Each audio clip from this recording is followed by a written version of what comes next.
بسم الله الحمد لله والصلاة والسلام على رسول الله. الآن نبدأ بالمرتبة الثانية من مراتب الدين الإيمان. Bismillahirrahmanirrahim. Азыр болсо биз деген баштап жатабыз. Исламдын даражаларынан болгон экинчи даража бул иман. الإيمان يعرف بأنه قول باللسان. Имандын аныктамасы кандай дегенде бул биринчиден тил менен айтуу. واعتقاد بالقلب. Жана жүрөктөгү болгон ынануу, ишеним. وعمل القلب وعمل الجوارح. Жана амал, бул жүрөктө болгон амал жана дене мүчөлөрү менен болгон амал. يزيد بالطاعة. Аллах таала баш ийүү менен бул көбөйүп турат. وينقص بالمعصية. Жана Аллах таалага күнөө кылуу менен азайып турат. قول باللسان تقول لا إله إلا الله. Тил менен айтуу дегенде мисалы ла иляха иллаллах деп айткан сөзүм. تعتقد بالقلب ولا تشك 1%. Жүрөк менен дагы ошол нерсеге ишенесиң жана ар бир пайызга дагы шектенбешиң. تعتقد أن الله سبحانه وتعالى منفرد بالربوبية وبالألوهية وبالأسماء والصفات. Аллах таала жалгыз рубубиятында, улухиятында, ысым сыпаттарында жалгыз деп билим. Бул жүрөктө ишеним. وتعمل بقلبك مثاله تخاف من الله سبحانه وتعالى تحب الله ولا تحب أحد مع الله. Эми жүрөктөгү амал деген кандай? Мисалы Аллах тааланы жакшы көрүү, Аллах тааланы баш көрүү, الخوف.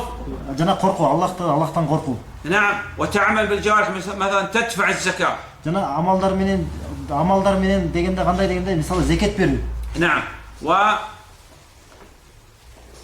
يزيد بالطاعة وينقص بالمعصية. Жана Аллах таалага баш ийүү менен бул көбөйөт, жана күнөө иштери аркылуу бул деген азайып турат. نعم. أركان الإيمان 6.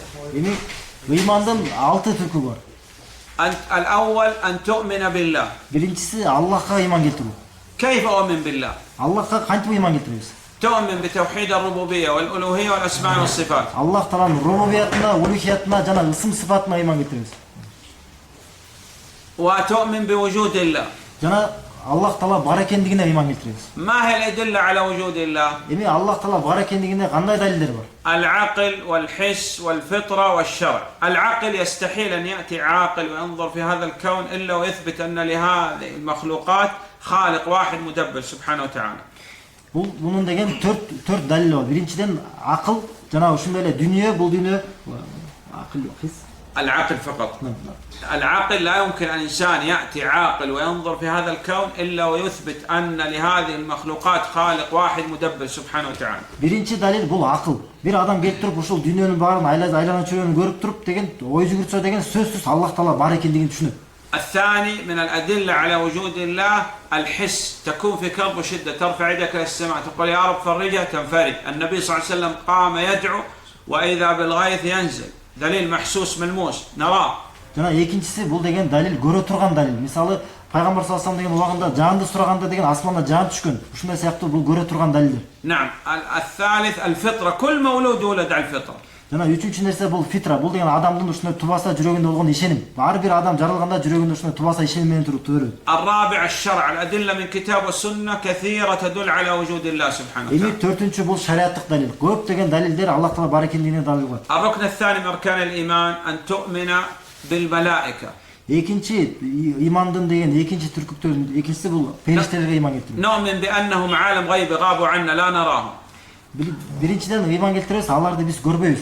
يطيعون الله ولا يعصونه. Аллах таалага баш ийет, Аллах таалага күнөө кылышпайт. خلقهم الله من نور. Аллах таала аларды нурдан жараткан. لهم أرواح. Алардын деген рухтары бар. وأجساد. Жана денелери бар. وعقول. Жана акылдары бар. وقلوب. Жана жүрөктөрү бар. نؤمن بكل الملائكة عليهم السلام. Жана бардык пайгамбарларга алейхиссаламдарга биз ыйман келтиребиз. وبما علمنا الله سبحانه وتعالى من أسمائه.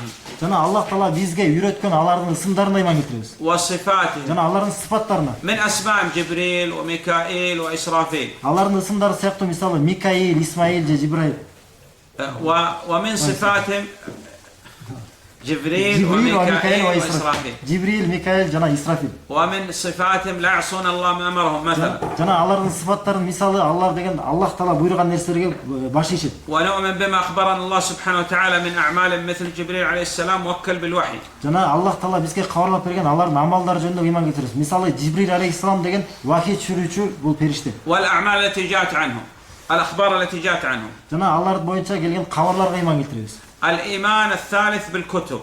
Üçüncü türkü olsa bol kitaplara iman getiriyor. نؤمن بجميع الكتب المنزلة من السماء. Асмандан түшүрүлгөн бардык китептерге ыйман келтиребиз. نؤمن بأنها كلام الله Биз ыйман келтиребиз, алардын баардыгы Аллахтын сөзү деп. تكلم بها حقيقة، Аллах Таала өзү чын акыйкатта аны сүйлөгөн. وأن الله سبحانه وتعالى أنزل مع كل رسول كتاب. Жана Аллах Таала ар бир пайгамбар менен китепти чогуу түшүргөн. نعم، ونؤمن بكل الكتب.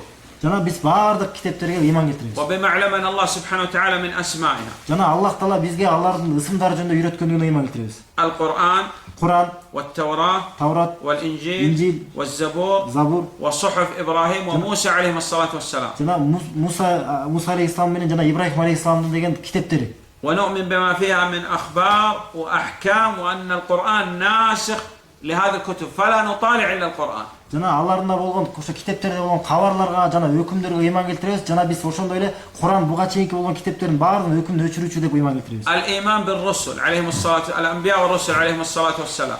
Кийинки пайгамбарларга жана элчилерге ыйман келтирүү. عبيد لا يعبدون رسل لا يكذبون عليهم الصلاة والسلام. Алар биринчиден Аллах Тааланын кулдары, аларга ибадат кылынбайт жана алар Аллахтын элчилери, аларды жокко чыгарбайт. ونؤمن بأن الله سبحانه وتعالى أرسلهم وأوحى إليهم وأيدهم بالآيات.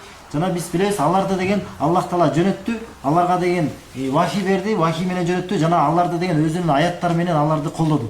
أدوا الأمانة التي أمنهم الله سبحانه وتعالى عليها. Аллах Таала аларга мойнуна жүктөгөн аманатты толук жеткизишкен.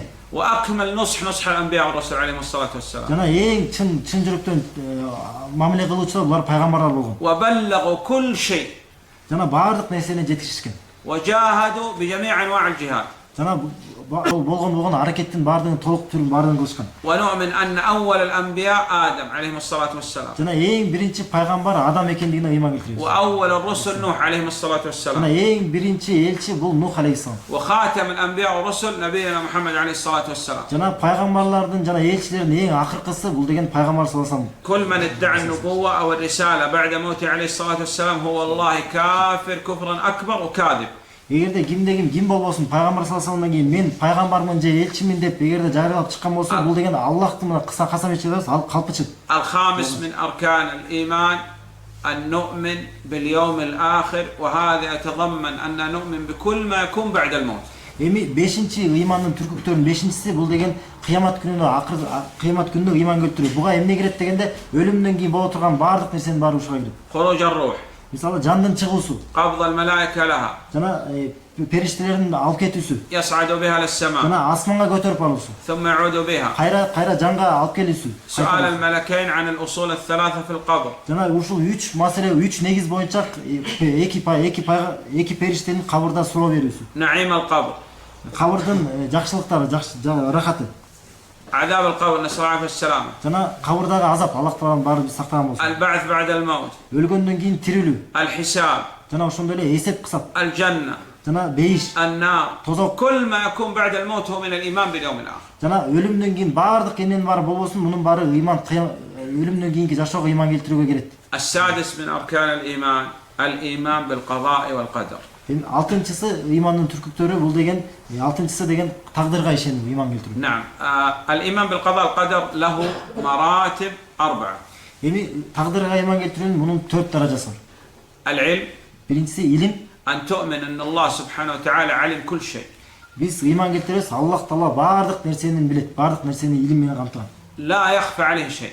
Андан эч бир нерсе жашылган эмес. وأن الله سبحانه وتعالى أمر القلم أن يكتب مقادير كل شيء لن تقوم الساعة. كل شيء مكتوب. Жана экинчи даражасы, Аллах Таала калемге деген баардык боло турган нерсенин баардыгын жазганга буйруган, жазууга буйруган. أنه لا يمكن الثالث أنه لا يمكن أن يقع في ملك الله إلا ما أراد الله. أراد الله سبحانه وتعالى الأشياء تقع. أراد الله سبحانه وتعالى أن الأشياء لا تقع، والله لا يمكن أن تقع حتى لو اجتمعت الأمة على أن يجعلها تقع لا تقع. Жана мунун кийинки даражасы деген биз сөзсүз билишибиз керек. Аллах Таала бул дүйнөдө деген Аллах Таала каалаган нерсени гана болот. Аллах Таала каалаган. Эгерде элдин баары чогултуп бир нерсени кааласа, Аллах каалабаса аны кыла алышпайт. الرابع الخلق، فالعبد مخلوق وأعماله مخلوقة. نعم. Жана 4-чү даража бул жаратуу. Аллах Таала пенделерди жараткан, жана алардын амалдары да жаратылган. نعم. المرتبة الثالثة من مراتب الدين الإحسان.